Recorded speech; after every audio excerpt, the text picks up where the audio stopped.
যে আশা করে passport visa করতে দিলাম, তো সেই আশা তো পূরণ হলোই না। তো মিশে এই কাজটা এখন করতে হচ্ছে। হ্যালো এভরিওয়ান, কি খবর, কেমন আছেন সবাই? আশা করি সবাই ভালো আছেন।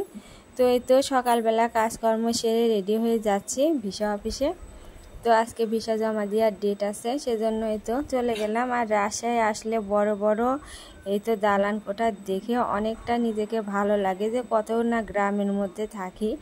তো এখানে এসে এই যে রিং লাইটগুলো আছে, এগুলো দেখতে আমার ভীষণ ভালো লাগে। আর পরিচ্ছন্ন, আমাদের রাজশাহী একটা পরিচ্ছন্ন নগরী, তো এখানে আসলে মনটা অনেকটা ভালো হয়ে যায়।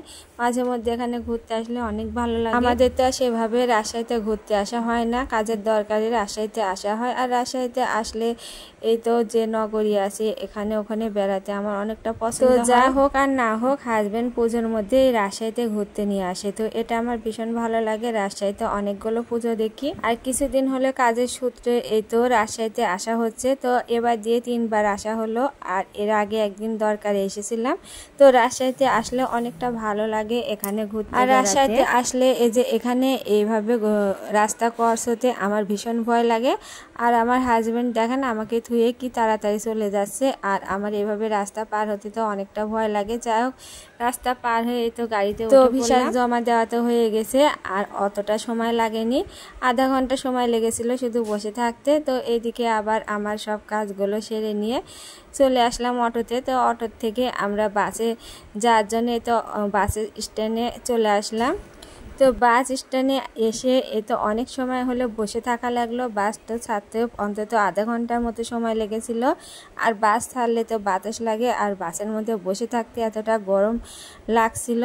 আর বাসের ড্রাইভার বলছিল এই তো তাড়াতাড়ি বাস যাবে। তো ড্রাইভারের কথা অনুযায়ী বসে থাকলাম, পুরো আধা ঘন্টার বেশি সময় বসে থাকা লাগলো। তো আমরা অনেকটা বোরিং হচ্ছিলাম। তো এই তো বাস ছেড়ে দিয়েছে।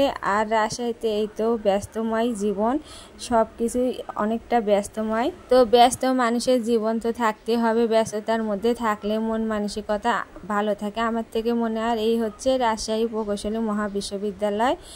তো এগুলো আমার ভীষণ পছন্দ। তো মনে হয় মাঝে মধ্যে এভাবে যদি হাজবেন্ডের সাথে ঘুরতে আসতাম, তো সে ভাগ্য তো আমার নেই। আর এদিকে রাস্তায় যে মাঠ আছে সেগুলো আমার দেখতে ভীষণ ভালো লাগে, মাঠে বেড়াতে ভালো লাগে। বাড়ির মধ্যে চার কোনায় দেওয়ালের মধ্যে থাকতে থাকতে মনে হয় মাঝে মধ্যে যদি এরকম মাঠ, নদী, পথ প্রান্তর যদি এভাবে ঘুরে বেড়াতে পারতাম, কিন্তু সেই ছোটোবেলার মতো তো আর এখন সেই সময় নেই। তো বন্ধুরা, আজকে এই তো রাজশাহী যেতে যেতে ছোট্ট একটা ভিডিও আপনাদের সাথে শেয়ার করলাম। কেমন লাগলো কমেন্টে জানাবেন, এবং সাবস্ক্রাইব করে আমার চ্যানেলের পাশে থাকবেন। আর যারা ফেসবুক থেকে দেখছেন আমার আজকের এই ভিডিওটি, লাইক এবং ফলো করে দেবেন এবং শেয়ার করে দেওয়ার অনুরোধ জানাচ্ছি। বাস যখন চলছিল তখন অনেকটা বাতাস লাগছিল, আর আমার মনটা অনেকটা ফুরফুরে লাগছিল, কারণ গরম আমার ভীষণ অপছন্দের। তো এই তো আবার বাড়িতে চলে আসলাম। তো চার কোনায় দেওয়ালের মাঝে এখন বন্দি হয়ে থাকতে হবে। তো সবাই ভালো থাকবেন, নমস্কার।